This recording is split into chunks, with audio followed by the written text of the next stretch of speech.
Hello YouTube, welcome back.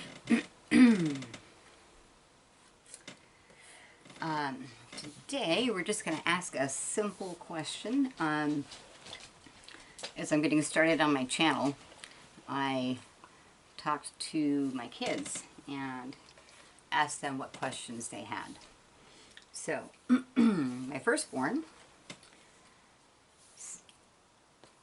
wanted to ask Gaia, how are you?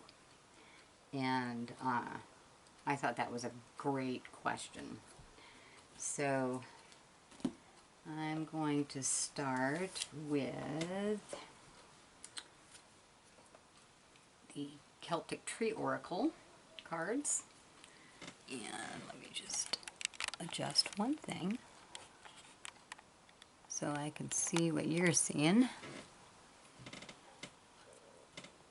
And okay, so this is the deck I'm going to start with, and my last video went a lot longer than I wanted it to, so I think what I'm going to do is just take one card from each deck. So, Mother Gaia, how are you?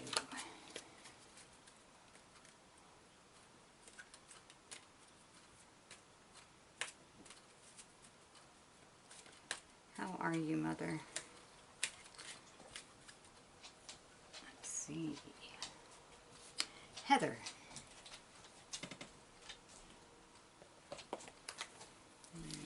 Okay.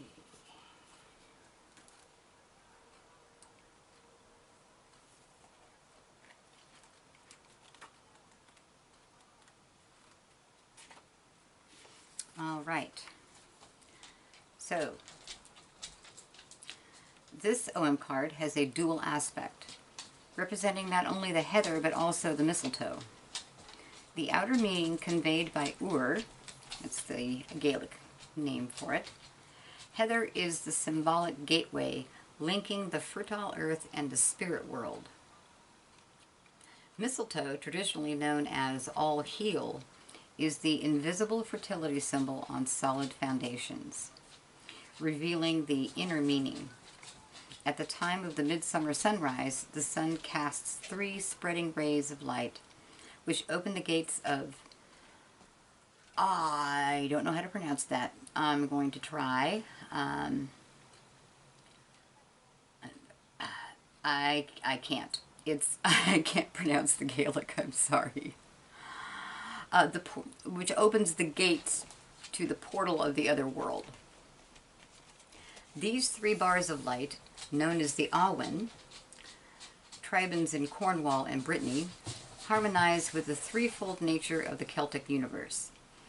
The honeybee, which orients itself on its journey from the heather to the hive in relation to the position and angle of the sun, was regarded by the Celts as a messenger traveling the slanted sunlit path to pass through the gateway of the spirit world. The mistletoe literally grows on solid foundations and was venerated by the Druids, particularly when found on the oak, a rare occurrence. A survey by the Botanical Society during an 11-year period, from 1969 to 1979, revealed only 12 oaks in Britain bearing mistletoe. When found, the plant was ritually gathered with golden sickles by the phases of the moon at midwinter, and it was believed to contain the fertile life essence of its almighty host, the oak. If you examine a mistletoe berry, you will find 4 black semicircular marks around the central dot.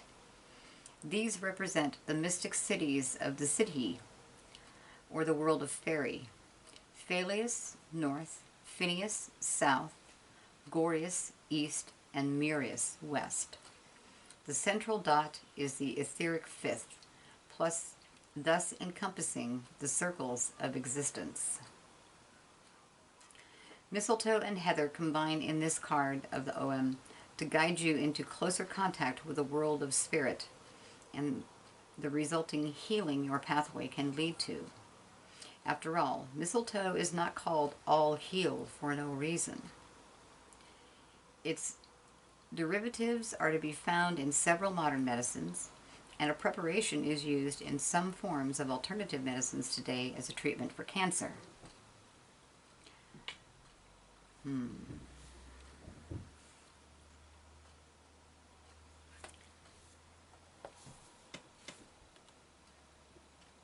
So let me just give you a closer look at the card.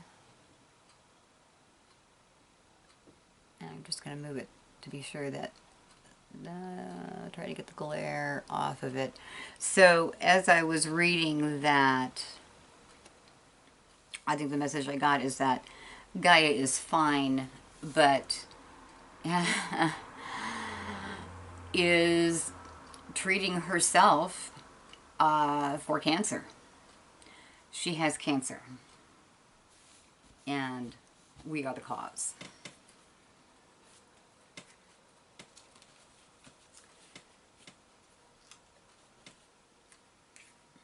So I'm going to ask again from the Green Man Oracle, which is again this another version of the Ogham tree alphabet.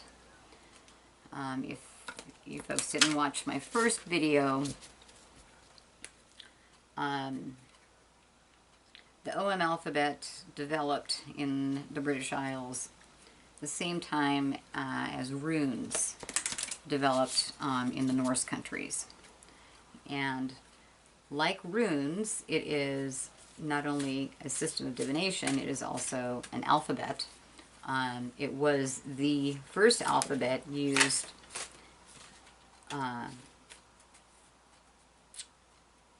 and we still see there are entire there's a lot of old Irish literature that was authored using the tree alphabet, and it's very common in you find it on standing stones all over Britain. So okay, let me get back to my shuffling here. Mother Gaia, are you all right?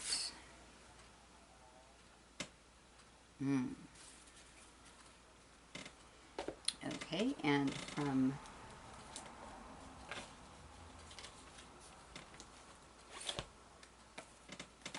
so we have the gorse bush.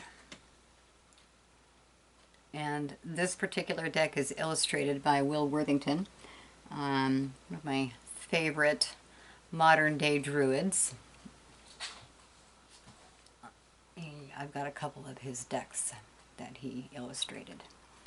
So, the gorse.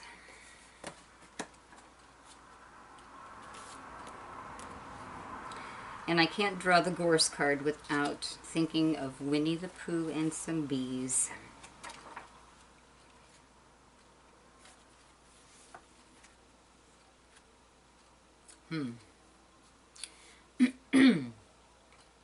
And in this book they give a keynote for each of the symbols.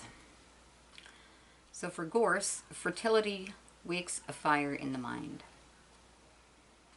This refers not only to the earth's fertility, or that of humans and animals, but also to the mind's productiveness. For the Green Man suggests that the richness of human imagination awakens a fire in the mind.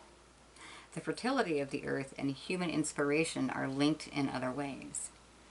Many of our most inspired moments take place in landscapes that are particularly dear to us.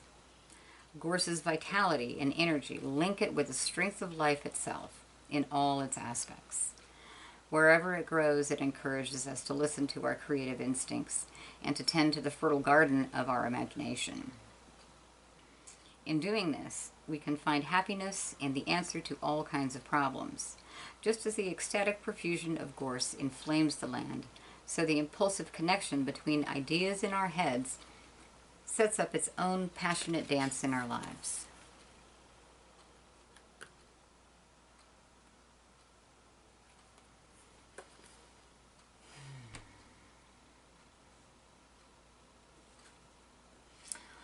So yeah, again, Mother is fine. She is strong. She's vital. And again, I keep thinking about that George Carlin routine. The planet is doing fine. We, however, not so much. All right. And next I'm going to turn to my other favorite deck of cards again. And the Druid Animal Oracle. And these are also illustrated by Will Worthington.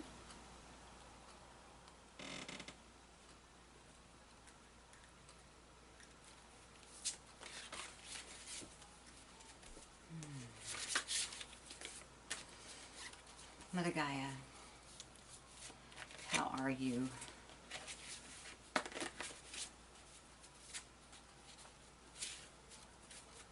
How are you, Mother?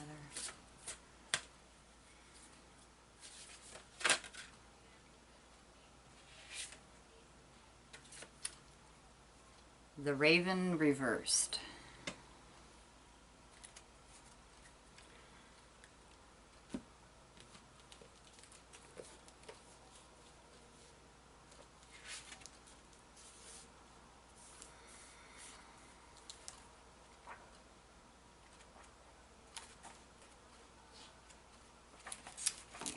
Okay. Thank you for your patience while I find my page. Keynotes of Raven are healing, initiation, and protection. The card shows a raven perched on the bare winter branches of a beech tree that grows beside an ancient mound. This is the White Mount, in which is buried the head of Bron the Blessed, and on which in later times will be raised the Tower of London. Bran offers initiation, protection, and the gift of prophecy. What is meant by initiation in practice may be as formal as actually understanding an initiation ceremony, or as informal as, for example, being initiated into the mysteries of a new post or profession. It marks the death of one thing, which gives way to the birth of another. The power of the raven can also bring you the very deepest form of healing, which is achieved through a process known as the resolution of the opposites, giving you the possibility of resolving conflicts that have long lain buried in your unconscious, or perhaps in your past. Drawn reversed, this card suggests that you should become aware of the forces of destruction that exist in your life and in the world. However we might wish that destruction did not occur, we know that without destruction, there cannot be construction and recreation. The raven speaks of the knowledge of the dark and difficult aspects of life, which it is hard for us to understand. Sometimes we, or our lives, must go through a process of disintegration and darkness in order to emerge into the greater light of a new morning. To a great extent, our fear of the dark is worse than whatever it is that we find there. Drawing this card reversed may mean that we can now come to terms with our own destructiveness, a rage that has perhaps been buried for years, knowing that we have the protection of the goddess. Deeper still, it may mean that we can come to a resolution of the conflict of opposites, experiencing the reality that in darkness there is light, and in light, darkness.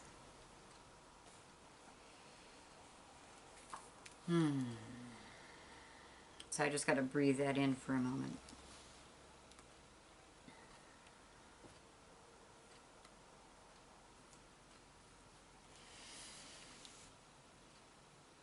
Our mother has cancer.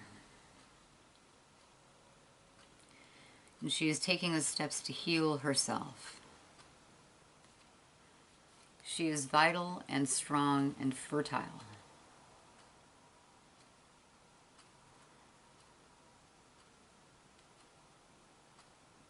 But she is facing destruction.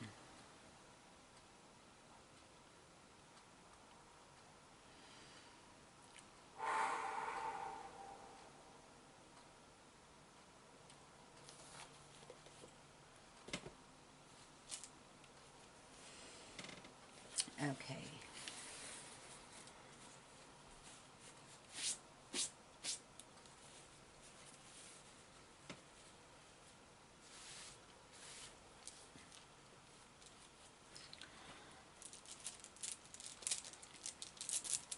Now I want to return to the stone people.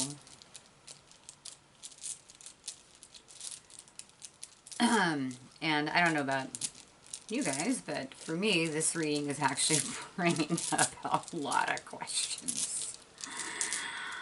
And so I'm thinking I'm going to meditate over this and write a series of questions and then come back and do readings on those.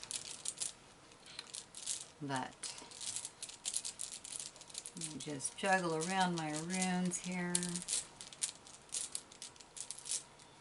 and ask for a message from the stone people. Mother, how are you? Mother Gaia, how are you?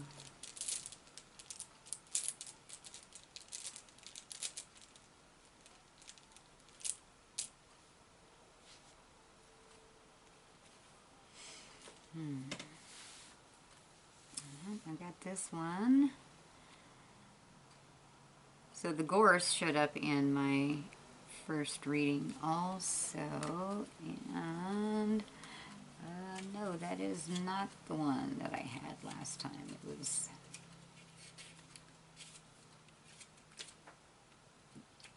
in runes. There are two X-like symbols that are very, very similar. It's almost hard to tell them apart. One is a slightly wider, one is more of an X and one is slightly more of a Y. Ah, here we are.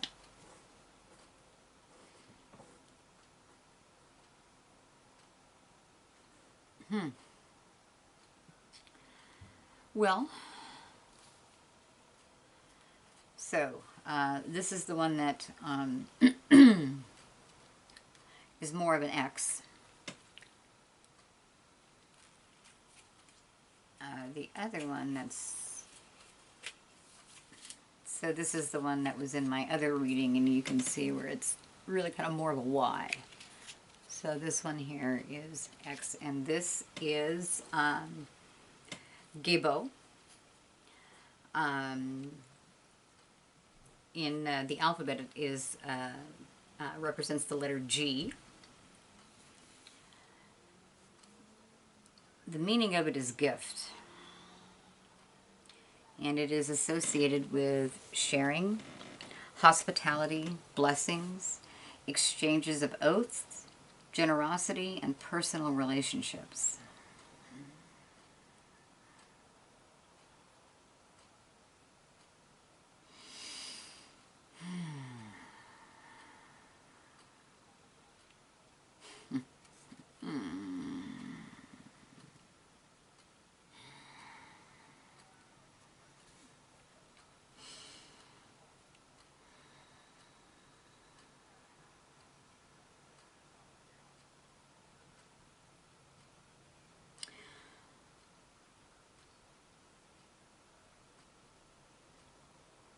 It's well, on the surface it seems confusing to me. It seems contrary to the spread of the first three cards, but like all mothers, still we have a gift. Mothers will give their lives for their children. And right now, our mother is giving her life. The last gift she has to give us.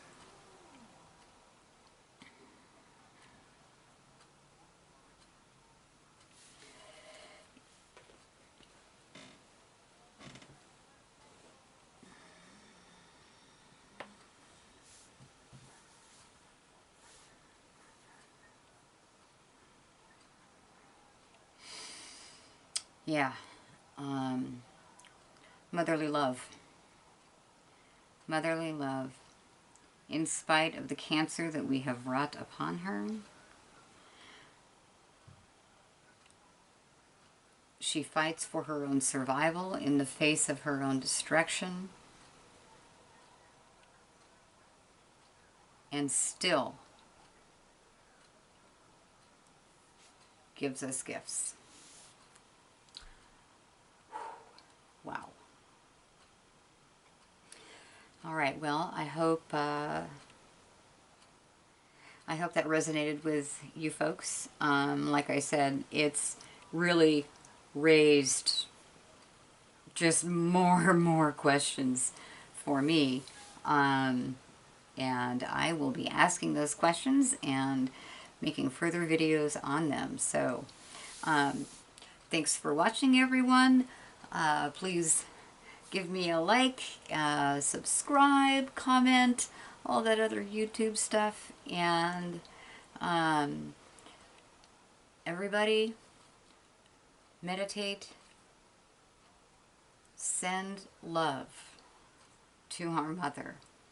And along with that, in speaking of that, Dr. Joe Dispenza has a wonderful guided meditation on YouTube called